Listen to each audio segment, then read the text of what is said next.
ఏపీలో ఏ ప్రభుత్వం ఉన్నా ఆ నియోజకవర్గంలో శాండ్ మాఫియాదే రాజ్యం. అక్కడి నుంచి ప్రాతినిధ్యం వహిస్తున్న ఎమ్మెల్యే మంత్రిగా కూడా ఉన్నారు. ఇసుకాసురులు ఆ మినిస్టర్ పేరు వాడుకుంటున్నా మౌనం వహించడం విమర్శలకు తావిస్తోంది. శాండ్ దందా ఆయనకు తెలిసే జరుగుతోందా లేక తెలియకుండా చేస్తున్నారా? రాత్రుల్లో వందల లారీల్లో ఇసుక తరలిస్తున్న అధికారులు కిమ్మనకపోవడానికి కారణాలేంటి? ఇంతకీ ఏదా నియోజకవర్గం ఎవరా మంత్రి? మినిస్టర్ ఇలాకాలో యథేచ్ఛగా సాగుతున్న ఇసుక దందాపై ఇన్సైడ్ స్టోరీ.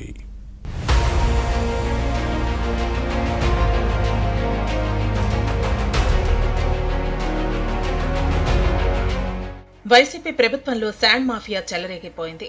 ఇసుక అక్రమ రవాణాతో కోట్లు కొల్లగొట్టారు. రెండు చేతుల సంపాదించి భారీగా వెనకేసుకున్నారు. అప్పట్లో కూటమి పార్టీలు, ముఖ్యంగా టీడీపీ అయితే దీనిపై యుద్ధమే చేసింది. తాము అధికారంలోకి వచ్చిన తర్వాత ఉచితంగా ఇసుక సరఫరా చేస్తామని హామీ ఇచ్చింది. పవర్లోకి వచ్చిన తర్వాత దీన్ని అమల్లోకి తెచ్చింది. కానీ ఫ్రీ శాండ్ పాలసీ విషయంలో కూటమి ప్రభుత్వ మాటలు ప్రకటనలకే పరిమితం అయ్యాయనే విమర్శలు ఉన్నాయి. ప్రజాప్రతినిధుల అండతో క్షేత్రస్థాయిలో ఇసుక మాఫియా చెలరేగిపోతోంది. 3 రీచ్లు 6 డంపులు అన్న విధంగా దందా సాగుతోందని టాక్. రాష్ట్రంలో అన్ని రీచ్లలో పగలు నిబంధనల ప్రకారం ఇసుక రవాణా జరిగితే రాత్రుల్లో అక్రమాలు సాగుతున్నాయన్న ఆరోపణలు లేకపోలేదు. గుంటూరు జిల్లా తెనాలి నియోజకవర్గం ఇందుకు మినహాయింపు కాదు. జనసేనలో నెంబర్ 2గా ఉన్న మంత్రి నాదెండ్ల మనోహర్ ఈ స్థానం నుంచి ప్రాతినిధ్యం వహిస్తున్నారు. కొల్లిపర మండలంలో కృష్ణానది రీచ్లలో పగలంతా ఓ విధంగా రవాణా జరిగితే రాత్రుల్లో మరోలా సాగుతోంది. చీకటి పడితే చాలు అక్రమార్కులదే ఆట. కేజీఎఫ్ సినిమా తరహాలో నైట్స్ లో అక్రమ తవ్వకాలు జరుగుతున్నాయి.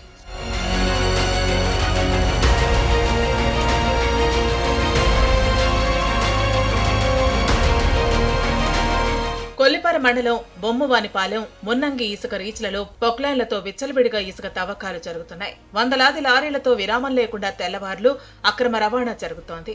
ట్రక్కుల రణగోడ ధ్వనులతో ఆయా గ్రామాల ప్రజలకు కంటి మీద కొనుకు లేకుండా పోతోంది. ఎవరైనా ప్రశ్నిస్తే మాఫియా ముఠాలు బెదిరింపులతో భౌతిక దాడులకు దిగే పరిస్థితి ఉంటుంది. దీంతో ఎవరికి వారు మౌనంగా ఉంటున్నారు. ఇసుకాసురుల ఆగడాలకు హద్దు అదుపు లేకుండా పోతోంది. అడ్డుకట్ట వేయాల్సిన అధికారులు రాత్రుల్లో ఇటువైపు కన్నెత్తి చూడరు. దీంతో అక్రమార్కులు ఆడిందే ఆట పాడిందే పాట అన్న విధంగా సాగుతోంది. ట్రక్కుకు బిల్లులు ఉండవు. తవ్వకం కాంట్రాక్టు దక్కించుకున్న వారు మాత్రం తెనాలి నియోజకవర్గం నుంచి ప్రాతినిధ్యం వహిస్తున్న మంత్రి నాదెండ్ల మనోహర్ పేరు చెప్పి యథేచ్ఛగా దోపిడీ చేస్తున్నారని ఆరోపణలు ఉన్నాయి. ఇక ఓ కాంట్రాక్టు సంస్థ పగలు కూడా నిబంధనలకు పాతరేస్తోంది. తమకు నచ్చిన వారి వాహనాలకు ముందుగా ఇసుక లోడ్ వేసిన తర్వాతే చివరికి మిగిలిన వారి వాహనాల్లో నింపుతోంది. ఇక్కడ పరిస్థితిని చూస్తుంటే అయిన వారికి ఆకులు, కాని వారికి కంచాల్లో అన్న చందంగా పరిస్థితి ఉంది. ఇలాంటి వివక్షపై డ్రైవర్లు ఆవేదన వ్యక్తం చేస్తున్నారు.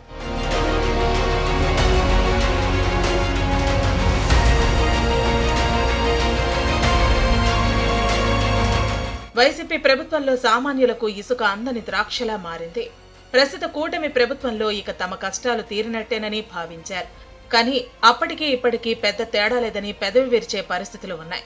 జగన్ సర్కార్ జేపీ వెంచర్స్ కు ఇసుక రీచ్లు కట్టబెడితే కూటమి ప్రభుత్వము ప్రైవేట్ వ్యక్తులకే ఇచ్చింది. దీంతో సామాన్యులకు ఈజీగా శాండ్ అందే పరిస్థితి లేకుండా పోయింది. మంత్రి నాదెండ్ల మనోహర్ పేరు చెప్పి కొల్లిపర మండలంలో జరిగే ఇసుక రవాణాపై కూటమి పార్టీలే విస్మయం వ్యక్తం చేస్తున్నాయి. ఇదంతా మంత్రికి తెలిసే జరుగుతుందా లేక మనోహర్ పేరు వాడుకుని మాఫియా దోపిడీకి పాల్పడుతుందా అన్న ప్రశ్నలు వస్తున్నాయి. దీనిపై దృష్టి పెట్టి శాండ్ దందాకు చెక్ పెట్టాలని టీడీపీ, జనసేన, బీజేపీ క్యాడర్ కోరుతోంది.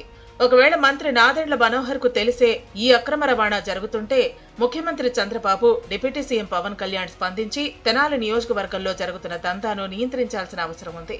కూటమి ప్రభుత్వం గొప్పగా చెప్పుకుంటున్న ఉచిత ఇసుక విధానంలో అక్రమాలకు చెక్ పెడతారో లేదో చూడాలి.